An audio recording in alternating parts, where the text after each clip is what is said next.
This is the Sports Gambling Podcast live on VSiN, the Sports Betting Network. Here are your hosts, Sean Green and Ryan Kramer. I can't believe we're letting these guys on my network.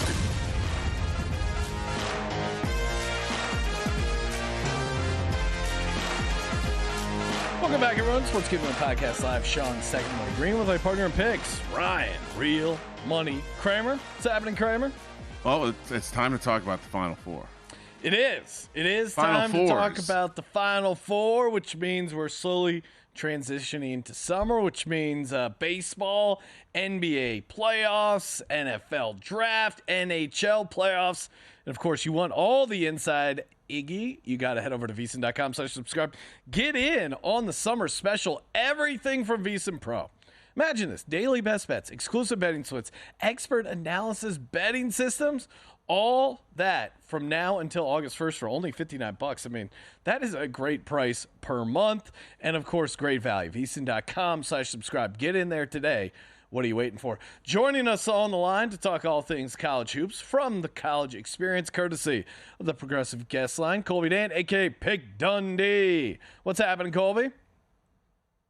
Oh, just waiting for, four. We got the Crown and we got the Final Four going on at the same time. So life's good in the college basketball world still. Yes. You forgot about the UFL game on Saturday night. Oh, wow. I mean, no what response. am I? Well, what am I? I think I'm 8-1-1 ATS in the UFL. So I don't like that. I don't like the talent, but since you bring it up. It sounds like he's upset that we had CJ on to talk UFL. Yeah, the little we're creating some drama inside the UFL Gambling Podcast. Mano y mano. Yeah, we got two Final Fours to discuss. One that the first one I'm sure everyone's locked in. We got a couple good games. Kramer, what's the number? What are we doing? What do we got? Well, we got two games. We'll start with the conference where it just means more.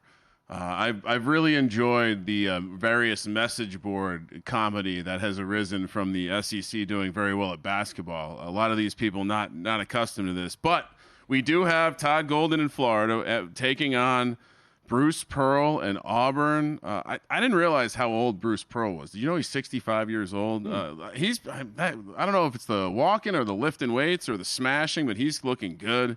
Florida laying 2.5. This number's pretty much held strong all week long. 159.5 is the total. Colby, SEC on SEC crime here. Florida has looked like the better team of late. We think Broome will be at least not 100%. What are you doing in this one? Yeah, I don't know if you could say look like the better team of late, because Florida probably should have lost to UConn and Texas Tech, but they found a way to get it done.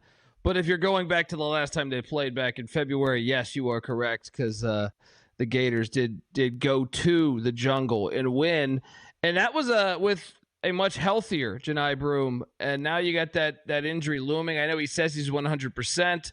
I'm a skeptic because I don't think he's been 100% for like 6 weeks with all the other injuries that he's had, and I just feel like Todd Golden was part of Bruce Pearl's staff. They run a lot of the same stuff. I do think the coach that makes the most adjustments could be on the winning side of things, but at the end of the day, Auburn's got their best player not at 100%. The best guard in the country is Walter Clayton Jr. You've seen him take over these close games, whether it was UConn or whether it was Texas Tech, and or go back to the SEC championship. But he's done that in each time. So I feel much more confident with Florida in this play here. I'm going to lay the points with the Gators, and Todd Golden will be coaching in the national championship Monday night. Chomp, chomp, chomp. I'm with you. Give me the Gators all day. I think the one besides and to me it's close, right? And the spread reflects that. And besides the Broome injury, which I'm with you, Colby, he says he's going to be 100%, but anyone who states they're going to be 100% rarely is 100%. To me, the offensive rebounding percentage of Florida, I think they're number 5 in the country. I think just that little angle is enough to help this Gators team. You talk about a couple extra possessions here. I think that's enough to make a difference. So yeah, give me the Gators laying that short number. Kramer, what are you doing? I mean, I think. Look, I think Florida. I think these games, they come down to the guard play. We saw what Clayton has done, so you have to start there. And then, like Colby mentioned, the idea that Broome, first of all, when a player says they're 100%, they're not 100%. Yes. And I think in general, listening to the staff when you hear a coaching staff say he doesn't need to practice for him to play on Saturday, that means he's pretty banged up. So I do think, we saw some juice in the building when he came out on the floor there, but adrenaline wears off. They've had a lot of time for him to sit around, get stiff, not be ready to come back in the game, not have the juice of the crowd behind him.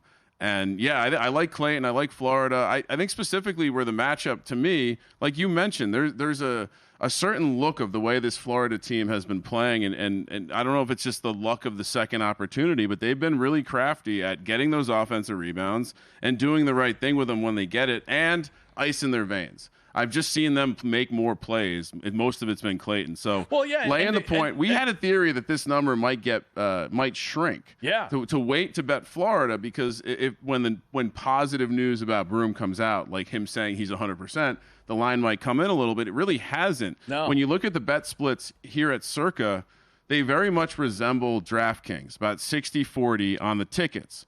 But when you look at the money, big bet, all the handle is on Florida on DraftKings. All the handle is on Auburn here at Circa. Really? So I don't know what that tells you, but the line hasn't moved still, though. So all of that being said, I am still going to be on Florida. I've played them both on the money line in a parlay and with the point spread. The money line is just because I like to pair a money line with a money line. I don't like to. I don't like commingling. And I think Florida, the fact that they got that scare was a good wake up call. It can go both ways, but I think that was helpful for him. Another thing is Janai Broome in that last game again where they lost at home to Florida. He went for 18 points, 11 boards, 6 assists, and 2 blocks. You really think he's going to be able to do that not at 100%? That makes me like Florida even more. I think the Gators roll. All right. Yeah. Love it. Yeah, maybe I wonder I'll be curious to know who the books will need in that one, because it does seem like most people I've spoken to like Florida, but those Circa bet splits threw me off there over on VSiN. All right, game number 2. Some would say there's some potential revenge angles here. You got Houston and Duke. Duke's laying all of 5 now. I think this opened a little shorter, has come out, and the bet splits are pretty even in this one. The total much lower than the first game, as we expect. I believe Ken Palm's top 2 defenses in the country squaring off here, 135.5. Sean, Colby, you guys can't possibly be taking Duke here. You got to ride with my Cougs. I am taking Duke, 100%. You can get that 4.5 that you were talking about, Ryan. Oh. Give me Duke. I told you we were hanging out here at the beginning of March Madness. I said I'm not betting against Duke anymore. I've tried it. It's not fun. I feel like an idiot halfway through the game. They just have so many ways they can beat you. It's not just Cooper Flagg. And I think their coaches, I think they're legitimately well coached. And we've seen Sampson get so close before and fumble the bag. Maybe this actually is the year, but Knipple, love that kid. 6'7". I kind of, maybe it's because of his goofy hair. It's all over the place. I didn't realize he was that tall and projecting to be a top 10 lottery pick in the NBA. But I mean, Flagg and Knipple, they are unguardable. Duke is a historically good team. We talked about, this is a Final Four where it's all chalk. But even amongst all chalk, Duke stands alone as one of the best teams historically. Any sort of advanced numbers you want to look at. Duke rolls. Give me the Blue Devils laying 4.5. Colby, tell me I'm wrong. You are wrong. Look, and Cooper Flagg, unguardable. He did go 6 for 16 against Alabama. Now, he still had a solid game, I guess, with 9 boards. But that was the worst percentage he shot in a while. If I know Kelvin Sampson, what happened in that game where he was held to 6 for 16? Grant Nelson. They put Grant Nelson on him, who's got a lot of length, and I think Kelvin Sampson's going to take notes with that. Another thing is these teams met in the Sweet 16 a year ago. Jamal Shed, I think he tore his ACL. So they lost their leading scorer in that game. So I think this Houston team, which is made up of all pretty much upperclassmen, I think they have that, circled. They remember that pain of defeat from a year ago. And really, this team is more prepared to score, I think. Now, obviously, Jamal Shedd's not on their team anymore. But you add that to the mix, the way they rebound on the offensive glass. And I'm so curious to see who Kelvin Sampson puts on Cooper Flagg. But one thing I can tell you is Juwan Roberts is a guy that I think could be an X factor down the stretch here. But the thing that I really like is the fact they played at Lucas Oil Stadium. They've played a couple games now at these big stadiums. That's an advantage, I think. Duke, this will be their first time there. And another thing is, when's the last time you see a team this young in the national championship? If Duke was to win this game, you'd have to go back before the NIL and transfer portal era to see a team this young in the national championship. So Houston, I think, gets it done here outright. Yeah, and something else we've been talking about all season. The last time that Houston had this kind of offense, it was the Final Four year where they lost to that Baylor team that was just on a collision course with Gonzaga. So, yeah, I love this Houston team. They lost by 3 points, lost their best player, and there's revenge, and it's a bunch of grown men versus little boys. Getting cute. Yeah. Getting cute. Yeah, Don't need it. You know who they didn't have last year? Knipple and Cooper Flagg. That's a little different. Your love of the Knipple is weird. No, he's a great second fiddle. Hey, we're going to talk about the other Final Four, the Final Four that involves a big, giant crown sitting here at Circa. All that and much more when we return. Sports Gambling Podcast live on VSiN.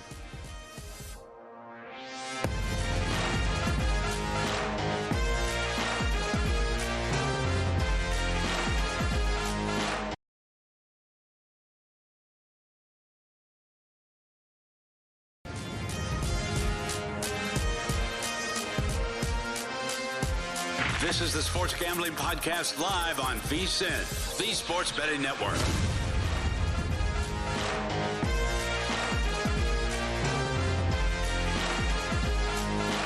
Welcome back, everyone. Sports Gambling Podcast live. Sean Second Money Green with my partner in picks, Ryan, Real Money Kramer. It's happening, Kramer. Finally, the crown.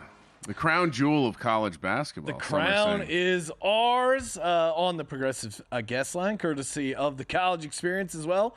Coming in, a.k.a. Pick Dundee. Happy Crown Final Four. Colby, I think you filled out a bracket along with us. How's your crown bracket looking?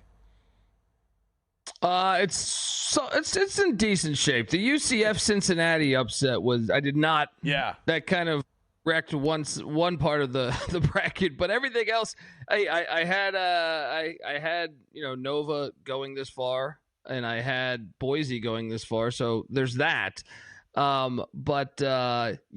UCF I did not see making a magical run with half their team in the portal. No, same. UCF and Nebraska didn't have it going this far, but I did have Boise State and Villanova meeting up in the crown finale, with Villanova taking them down and cashing that Villanova 7-1 future, knock on wood. But Kramer, what are the games? What are the spreads? What are we doing? Yeah, and again, these are a lead up to the actual Final Four later in the day, 10:30 a.m. out here in the early tip out in Las Vegas. That kind of just dawned on me how early this tip is. Going to be an interesting crowd environment. I think maybe some unders. I know we didn't really talk about the totals much, but I think this could be good for the unders. We might need to. Boise State laying 1.5. I'm seeing some twos out there. 154.5 is the total. Nebraska's looked awfully good. Yeah. But, I mean, in this seat a week ago when we were breaking down the crown futures, we said it's a little odd that Boise State's the second favorite behind Cincinnati. They could be the best team here. Certainly have the right collection of, upperclassmen, people trying to actually win. But Nebraska has looked good. Colby, are we laying the chalk here or laying the points here with Boise? I am, and Nebraska, credit to them for getting here. We thought Arizona State was going to take them down early, but Leon Rice and Boise, they probably should have been in the NCAA tournament. I know I made that case. I mean, they beat San Diego State in what was deemed like a playoff game at the time. They didn't get in. It was, besides Bubba Cunningham, there was some other questionable stuff that happened there. and I think Boise State was one of them. But, one of the things I love about this Boise team, and specifically this spot that they're in the Crown, is the fact that they're a veteran team. A lot of these guys, this is the last time they'll be wearing their uniform from Boise. So why not go out and win to prove the committee wrong, but also to get a bag of cash for yourself and your university? I'm going to lay the 1.5. They're very familiar with playing in Las Vegas. Obviously, I know both teams have been here for a week now, but really, I think Nebraska is always uncomfortable when they play teams at an incredibly slow pace. Boise's 301st in the country in pace, and to me, the difference makers, Degen Hart, Andrew Meadow, Stanley. I mean, they got guys, Cardenas, the transfer from San Jose State. This is a team, to me, that is peaking at the right time. It's a shame we didn't get to see them in March, but I think they have that chip on their shoulder. I'm going to lay the 1.5 with the Broncos. All 4 of these teams have already locked in $50K in the NIL package, or whatever that means. Chips here at the Circa. Yeah. We were saying they should actually have Derek come out and, like Kramer, when you hit a hand pay on the slot machine, just come out, Derek with the wad, peel off. Here you go. Hey, or do you want it in chips? I can give a little more if you want some free play. They should, because this isn't an NCAA sanctioned event, as we've learned. Why not have a little fun with it? Why not actually just give the kids the cash right there? So if it's, say there's 12 guys on the roster, $50K, that's a little more than $4,000 per kid. Yeah. Now, the winners of these games will lock in $100K and be playing for $300K. So that's basically, it's like a step-up structure. You get to the Final Four, you get. It's like you hit the free roll. You already got some cash. You're about to get some more. I'm with Colby. I like Boise State here. I had Boise State in my bracket. I don't see any reason to get away from it here. No.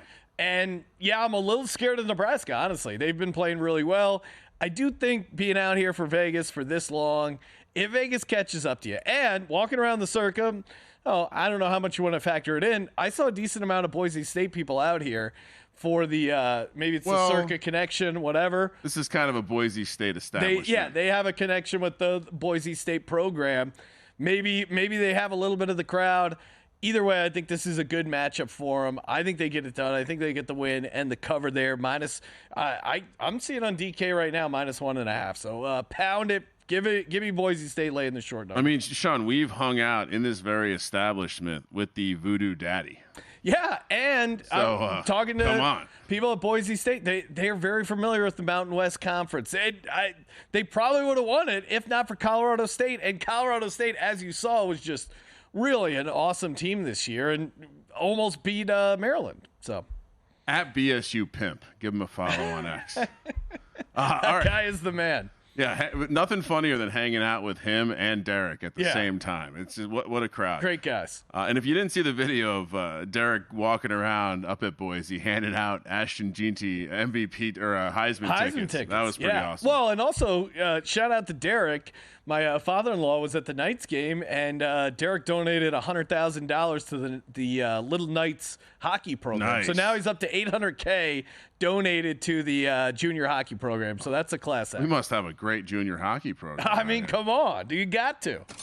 All right, so we're all on Boise State? Yes. All right. Let's go. Next up, 1 p.m., so getting closer to the real tip-off and getting closer to the UFL kickoff at 3:30 on the West Coast. We're talking UCF, who, as Colby mentioned, did not seem like a team that was planning on going on a deep run based on the player commitment. And then here we are, Villanova, almost the complete opposite. You have a coach maybe doing a little tryout here for a future gig. You got a bunch of players looking like they want one last hurrah together. Nova laying 3. I think this number is starting to move out towards 3.5. So if you like the favorite, I would bet it soon. 156.5 is the total. Colby.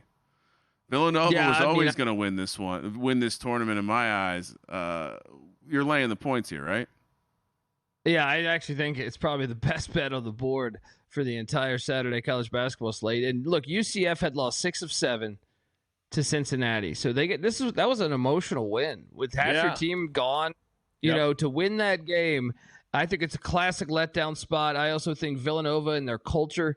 Eric Dixon's already became the leading scorer, but say what you want about Kyle Neptune and stuff, but they didn't win the big games, and he got canned for it. But their culture was intact. They didn't have a lot of guys jumping in the portal and stuff. And Mike Nardi's one of their own. This is the guy that played, shooting guard. He's their interim head coach. He played shooting guard for the Wildcats, in the mid 2000s. So I think that's something that means something to these guys. Obviously, they can get money, but this is something where the culture is the play here. I mean, you can break down the game all you want. I love Villanova, though. I think this really matters to them. I think they want to win this tournament, and I think they want Mike Nardi to get a gig out of this. So all over the Wildcats here laying that number. Yeah, I'm with Colby. They survived that scare against USC. I had them winning it all. I'm not hopping off the Nova train right now, and I think Colby did a great job of identifying the letdown spot here for this UCF Knights team. Cinderella that turns into a pumpkin here. Love that expression. I also people wanted March Madness Cinderellas. You got your Cinderella, UCF. Now she's turned into a pumpkin. Man on the street reporting. There was a Crown event up at Stadium Swim today, earlier. Yeah. I think it ended around 6. There were some folks that were wearing what appeared to be UCF team gear. Really? So yeah, I know maybe it was the managers. If you wore team gear, you got in free. Okay. These looked like athlete, wearing the backpack and the warm-ups. Oh, so you're suggesting maybe they were out, hey, gonna have a couple of cocktails. How often do we make it out to Vegas? I wasn't suggesting cocktails, just a little too much sun, maybe loud dehydration. Music. Yeah, dehydration. I'm always worn out after a stadium swim. Do you think a team from Orlando knows to travel with humidifiers? Unlikely. No, and really, yeah, I mean, humidity central in Orlando, and now you're out in the dry, barren desert. That's got to be killing you at this point. Boise State, massive advantage there. Yes, very, very familiar. But Dixon's been awesome. He's been great here. This is just a fun ride for the Wildcats. I think this should be 4.5. Yeah, and as you know, this was the third leg of my Florida, Houston, Villanova speed betting world record parlay. Ryan keeps rubbing it in. I set a world record earlier today, Colby. I like a Cats parlay. Houston and Villanova here. Let's go. That is nice. Colby, any real quick, 30 seconds. Any thoughts on the total here, sitting at 156.5? Overs have been crushing it all tournament, but I feel like maybe this is where they hit the wall. Yeah, I actually like the unders for both Crown games. I think both will hit there. All right. Hey, we are going to talk a little professional basketball, traditional professional basketball, NBA, with our buddy Scotty Reichel from the NBA Gambling Podcast. When we return, shout out to Colby. Make sure you follow him and everything over at the College Experience.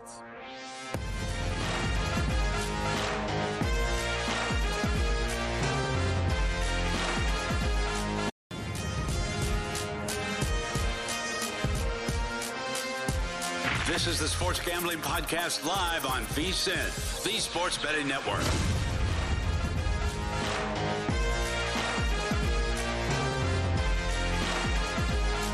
Welcome back, everyone. Sports Gambling Podcast live. Sean, Second Money Green, with my partner in picks, Ryan, Real Money Kramer. What's happening, Kramer? I just got a compliment on the Spring King book here. Oh, yeah. Maybe I'll bring it to the blackjack table. Oh, a little good luck. Just use it as a card protector in poker. Oh, yeah. Or, A.J. Brown wrote a book on the sidelines. Why couldn't you read that? No. The dealers shuffling now up. that you mention it, I'm not bringing the book. I'm not a petulant child. Petulant child with the Super Bowl ring. Nope. Hey, if you're looking to win like A.J. Brown, you can get NBA prop analysis, all that and much more over at Unabated. That's right. We're going to be talking a little props here with our buddy Scott Reichel from the NBA Gambling Podcast in just a second. And if you follow the NBA, you need to stay on top of the news. The guy who's playing, who's sitting, minutes. The start-sit projections from Unabated, super, super valuable. And you get access to Unabated's expert team, including Justin Fan, through their Discord channels and regular interactive live streams. You got to check them out. Unabated.com/VSIN. That's Unabated.com/VSIN. Joining us on the line, staying up late night on the East Coast from the NBA Gambling Podcast, courtesy of the Progressive Guest Line, Mr. Scott Reichel. Scott, thanks for staying. I would say staying up, but normally you're a night owl already. So thanks for hopping on here, man. Yeah, I was going to say, you said a late night. I've stayed up later, so it's fine. Yeah, he's probably sweating out some tennis. What action do you have going on right now, Scott? Yeah, unfortunately, nothing at the moment. Really? I have a couple of plays pending for tennis in the morning. Oh, okay. But most of the matches start at like 6 a.m. at this point, so I will have action in a couple hours, but not right now. All right. Well, Scott loves some good action. Tennis, gambling, NBA, WNBA, MLB. But yeah, we got a nice little Saturday card here as the push to the playoffs goes on. Let's talk about some games you like. Give us a side or total that's jumping out at you right now, Scott. Yeah, so I'm going to start off with the Heat game as they end up taking on the Bucks here. I'm going to go with the Heat -1.5. Heat have been in good form. They have won 6 of their last 7, lost in that Ja Morant buzzer beater last time out. But Miami's actually been playing pretty good ball lately. The Bucks have lost 4 of their last 6. Beat your Sixers, which means absolutely nothing to me. Yes. No offense. And they beat the Suns, so they ended up beating 2 teams that are not really that great. Durant's also injured, so a compromised Suns team. But Milwaukee has just not looked the part recently. Of course, Lillard's injury or his blood clot situation hasn't helped matters. They're not great on the road. I know Miami has been a pretty up and down team all season long. They were in free fall about a month ago. Now they're playing good basketball. But I like how they've played, and I do think that the bigs they have with Bam and with Ware can at least somewhat try to limit Giannis. But the supporting cast, I'm not a big fan of, whether it involves Kuzma, whether it involves the bench options, not named Bobby Portis because he's still suspended. I'm going to go with Miami here. I see it on the board right now. You have Miami +2. I'll take that. I don't mind that either. But I do think you're looking at the Bucks just not being in great form. I'll go with the Heat at home to get the job done. Yeah, no, Heat have been, it was basically since they played Jimmy Butler, like their season has come back to life. I don't know if just that game lit a fuse underneath them. Scott, tell me not to put a small future on the Heat to win the East at 250-1. Please, talk me out of it. Tell me I'm a madman. 250-1, this Heat team, they're playing red hot. I'm crazy to do that, right? Yes. Okay. I got no other ways of convincing you to do it. I just would not do that. But if you wanted to place a potential bet that you just mentioned, I don't mind the Warriors to win the West if you want to make a pivot there. But the Heat to win the East, no. I think they might make the bracket if you want to go for them to make the playoffs and go from there, maybe. But I don't see them beating the Celtics in a playoff series. I don't see them beating the Cavs in a playoff series. They're going to have to play one of those two. It's not meant to be, but I will give Miami props for kind of climbing out of the gutter over the last week or two. Yeah, no, Scott will never tell a lie. I just had to hear it from Scott. From Scott's mouth to let me know. You mentioned the Sixers, Scott. They've been horrible. They've even struggled covering like massive spreads. They got a bunch of nobodies they're trotting out there. They're doing everything they can to save their pick and tank as much as they can. And now they have like a 10% chance to get the number 1 pick overall, which would be hilarious if they somehow ended up with Cooper Flagg. I'm not getting my hopes up, but they are playing the Timberwolves at home. What are you doing there? I assume you like the T-Wolves, right? Yeah, I do. I'm not going to back the Sixers. Shout out to Sam Hinkie, though, who'd be proud of what the Sixers have done for the last 2 months. But I am going to go with the Timberwolves -14.5. They've been great lately. They've won 4 straight. 3 of those wins were at least 15 points. Sixers have lost 10 straight. I do want to ask you, though, Sean, out of the last 28 games the Sixers have played, do you want to guess the record? Oh, straight up? Straight up in their last 28 games. Oh, man. That's been a bad run. I would say 5-23. They're 3-25. Oh my God, wow. even worse. There we go. I was like, they've won 6 games. They've won 7 games. No, it's been bad. It's been embarrassing. I remember watching the Olympics this summer out here at the Cirque, actually, and thinking this is not good. This is not going to be good for the Sixers season. Turned out for completely different reasons. Many more reasons. Well, Yabuselli's been nice. He had a good Olympics. He's been a nice piece. Wow, it's so horrible, huh? I would say this. The Sixers are lucky that the Eagles won the Super Bowl. Oh, my God. If they would have burned down the arena if the Eagles hadn't won the Super Bowl. So the city of Philadelphia is still cruising off that Super Bowl high. So people hate the Sixers. They're over them. But I see on the sheet you sent over, Scott, one of the plays, you like the Memphis Grizzlies against the Pistons. The Grizzlies have been a tough team to back, but I guess on the other side, you get this Pistons team on a back-to-back Raptors almost backdoored it. I don't think they did. But what are you doing here? That's a tough travel spot going from Toronto to Detroit. Why do you like the Grizzlies here?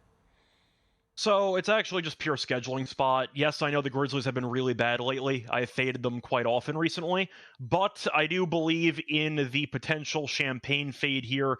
Pistons had themselves a big night. They ended up beating, once again, Toronto, and they ended up clinching a playoff spot for the first time since 2019. So I expect them to be very, very hungover for this back-to-back game against Memphis. Detroit had no expectations. They won 14 games last year. Listening to the quotes from Duran, from their head coach, who might win Coach of the Year in Bickerstaff, they basically all said, we're going to take a moment to celebrate. Not the quote you want to hear when you're playing a back-to-back against a desperate Memphis team. Yes, Memphis has been really bad. Did beat Miami on that nice John Moran buzzer beater, but it's a scheduling spot for me. If you want to, once again, back a Detroit team on a back-to-back that is probably partying deep into the night because they clinched a playoff spot, I am going to take my chances with Memphis. This team needs the win. I think that they have been, once again, a dangerous team to face because of the offense. They can't guard anybody. But I do wonder if Detroit's going to sit some guys on a back-to-back, especially since their seeding is kind of set in stone at this point. But I like fading a team off of a big celebration night. Detroit has that especially. I'll fade Detroit. Give me Memphis. I might be unretiring from NBA betting to wager. This is a great angle. Well, and also I love fading a team coming off getting drunk. And Toronto, everyone knows about Miami and their nightlife and whatever, but Toronto is quietly a good party spot for fading. Like teams go to Toronto, they kind of live it up. I don't know if it's because you're abroad, you got the money with the goose on it, you feel like you're in a totally different place. Young kids now in a new world with tariffs, they'll never understand what it means to drive across the border and go to Club Super Sex. Yes, that's Montreal's wild, but Toronto can hang too. Toronto is a sneaky party spot when handicapping the NBA. Real ones definitely know that. Scott, we kind of hit on some futures. I gave out a future I liked. You talked me out of it. But what are some actual good futures that people should be betting in these next couple weeks here? Yeah, so I'm going to go with the Nuggets to actually lose in the first round at plus 150. They've been really bad against good teams this season. The Nuggets are 14-20. Straight up against teams above 500 this season. You're looking at the actual standings. Right now, they're facing the Warriors. It might be the Timberwolves. It might be the Clippers. I like those teams right now based on current form more than Denver. Denver's 2-2 against the Clippers and 0-4 against Minnesota. We know Minnesota beat them last year. They have won 6 straight against the Nuggets. Golden State beat them tonight. I know Jamal Murray didn't play. Point is, though, Denver, I know people are hyped on them because of Joker, who, of course, is one of the best players, of my opinion, of all time. But still, I don't like the supporting cast. They've not been good against good teams, and I do think plus 150 is worth, once again, fading them in the spot. Give me the Nuggets to lose early at plus 150. Yeah, I mean, I fall for it too, because anytime I'm thinking of betting against the Nuggets, I'm like, but Joker's so awesome. But you're right, they've really struggled against top-tier teams, and a decent price there. What about and we know Joker likes the ponies. Yeah, he does. Early exit gets him home for the Kentucky Derby. More horse time. Scott, 30 seconds. Toss out another future you like. Yeah, so I'm going to go with the Hawks to miss the playoffs at plus 330. Right now they're the 8th seed, so they might end up falling to the 9, but you might have to see them lose 2 games in the play in order to miss. They're 2-2, though, against the Heat and the Bucks, and the Bulls, teams that have to play against. Since the All-Star break, though, the Hawks rank 21st in defense. They can't guard anybody, and I think if that's the case, you can lose to anybody. So give me the Heat or the Bulls to steal a spot from the Hawks. Give me the Hawks to miss the playoffs at plus 330. Bulls have been red hot. Appreciate you hopping on, Scott. Make sure you check him out over on X and subscribe to the NBA Gambling Podcast. Best bets when we return. Sports Gambling Podcast live on VSiN.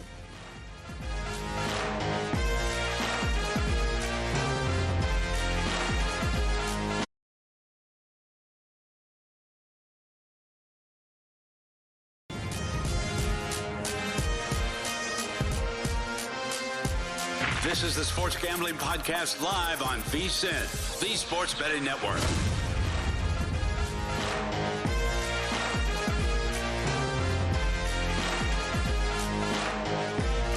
Welcome back, everyone. Sports Gambling Podcast live. I'm Sean, stacking the money green with my partner in picks, Ryan, Real Money Kramer.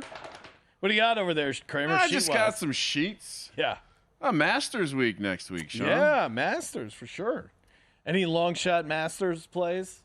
Other than the obvious ones, no. What are the obvious ones? We have some guys. Bubba Watson. We once 2012 our first big take golf me hit. Back. He's 400 to 1. Okay. Little sprinkle on him. Maybe that's what we put the $5 voucher on. Bubba Watson 400 I like to that. 1. Bombs Phil Mickelson 250 to 1.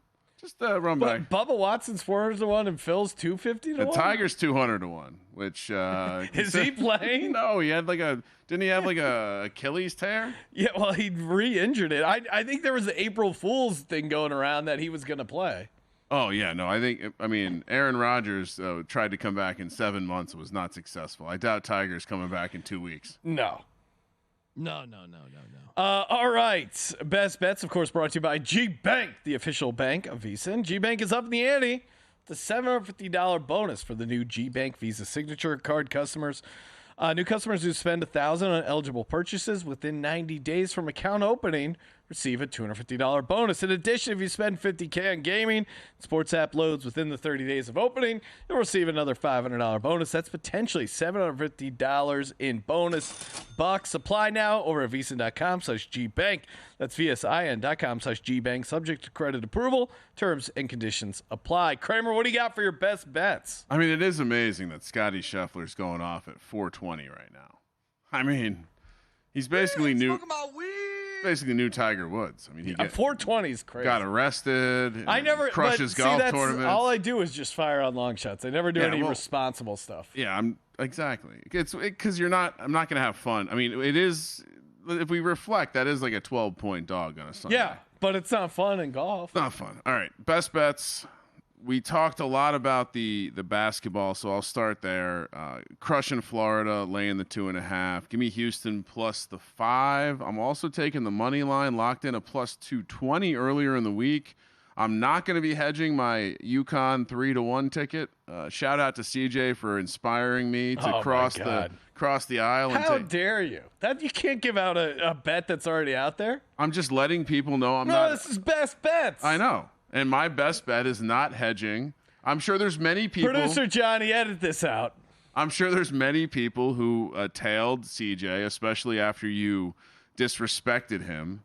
Although I do like the idea that he used you as an errand boy to run that ticket down because he knew you were going to sell it. He's playing the long game. Anyway, my best bet is to not hedge my UConn plus 300 future. I'm also on Boise State laying the 1.5 and Villanova laying the 3. As I mentioned earlier, I have a Florida-Houston-Villanova parlay that came to me via speed betting. I also have a Florida moneyline, Houston moneyline parlay, Sean, that pays north of 3-1. That's a nice little piece of the pie. I've been a Houston Cougs guy all season, so go Cougs. Take down Duke. It's disgusting that Sean is dancing with the Blue Devil. And then give me some UFL. Renegades, I laid 10. I laid 10.5. I'd lay 14 in this game. Renegades have the best right now. Renegades are the best offense in this league by a wide margin. Now they haven't played a tough defense yet, but they're going to roll it up. If you can find a team total, get that Renegades team total over. I also like the Showboats catching the points here. I do think the defenders dumped a little Gatorade. We love fading the team over that. And then Scott convinced me. Detroit also doing a little celebrating after clinching up a playoff good angle spot. by Scott. Give me the Memphis Grizzlies. I'm unretiring from the NBA, Sean, laying a point. All right, lot to get to, and I just added one. Really? Yeah, you inspired me. Really? Florida laying the 2.5. Chomp, chomp, chomp. Love Great the bet. Gators. This is just their time. Duke laying the 4.5. Let's go Blue Devils. Duke's really awesome. And if this tournament has taught us anything, it's going to be all chalk. And I went against the favorites. The favorites are the way to go in the NCAA tournament. I'm taking both favorites. A little sprinkle of the NFL draft. Give me Shedeur Sanders to the Steelers at 7-1. As we mentioned in the UFL segment, Memphis Showboats faded the DC letdown spot. Take the plus 8.5 and the money line at plus 310. Renegades mount up Arlington, a.k.a. our buddy Luis Perez. They're a tough out, and they're a very good team. But really, it's honestly just the fate of the Houston team, who their coach is horrific. So take the Renegades laying the 10.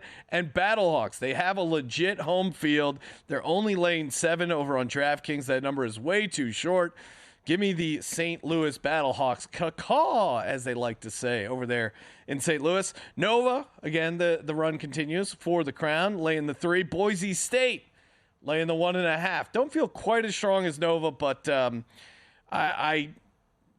the familiarity with the Mountain West Conference tournament, and I love what I've seen out of them so far this tournament. Also, toss a little association. Give me the Heat +2. Heat have been playing really, really good basketball. Scott mentioned they lost to Memphis there on that Morant buzzer beater.